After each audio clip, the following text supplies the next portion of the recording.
Okay, my name is David Jerkins.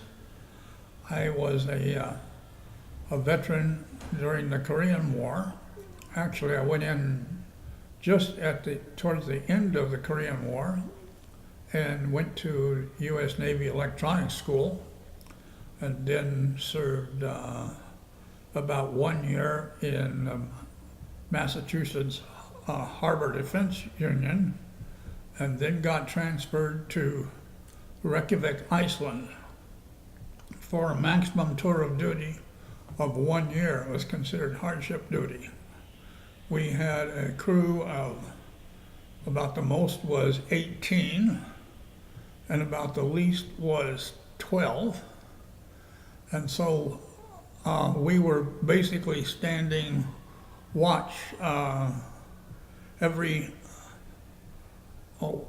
every 8 hours or so. So you didn't have a lot of time to rest or sleep. And we carried aviation fuel from the tank farms around the coast of Iceland over to Keflavik Air Force Base. And when I first went aboard the ship, I was a seaman. I was assigned to bridge watch. And I remember the first time I got the helm, the guy before me had the ship dead on course, and we went about a minute or two, and then it drifted a little bit to the right. So I gave it a little bit of left rudder. Well, it drifted a little more to the right. So I gave it a little more left rudder. And finally, it stopped. So I put the rudder towards midship, and it coasted back to midship, and then went left of the course I was trying to steer. So I gave it some right rudder, or it kept going left, and I gave it more right rudder. And it kept going right, and I gave it quite a bit of left rudder. And finally it stopped. So I put the rudder midships, and it came back further right and even more right, and finally it went right of midship.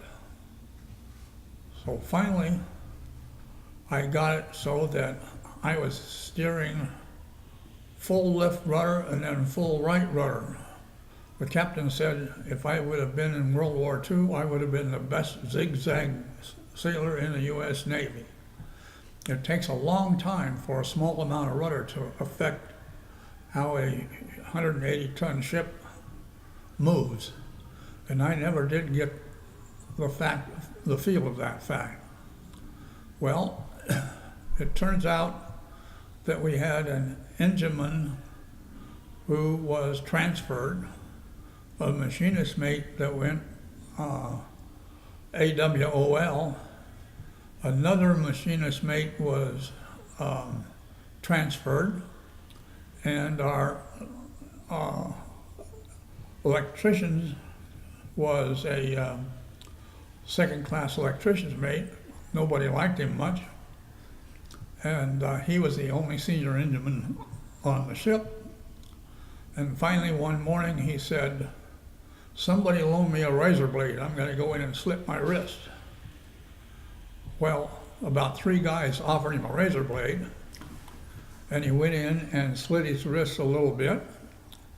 Not much, but bled a little bit. And the captain came down and smacked him on the face, and we never saw him again. Then the captain told me he looked in the Navy organization book, and electronics technicians reported to the engineering officer, and I had just been promoted to third-class electronics technician, so he put me in charge of the engine room. So here I am, a third-class electronics technician in charge of the engine room. Well, to make things nicer down there, I had the 3 firemen apprentices scrub the walls and paint them nice and white, so it looked beautiful down there. Then I looked at all the valves, and we had red, green, black, and yellow valves that signaled, what the valves did. Well, I thought that could be prettied up, so I went on the bridge, and I got some white paint and blue paint and blended them with the colors we had. So we had pink roses and blue roses and other pretty colored flower valves, and the captain didn't like that much.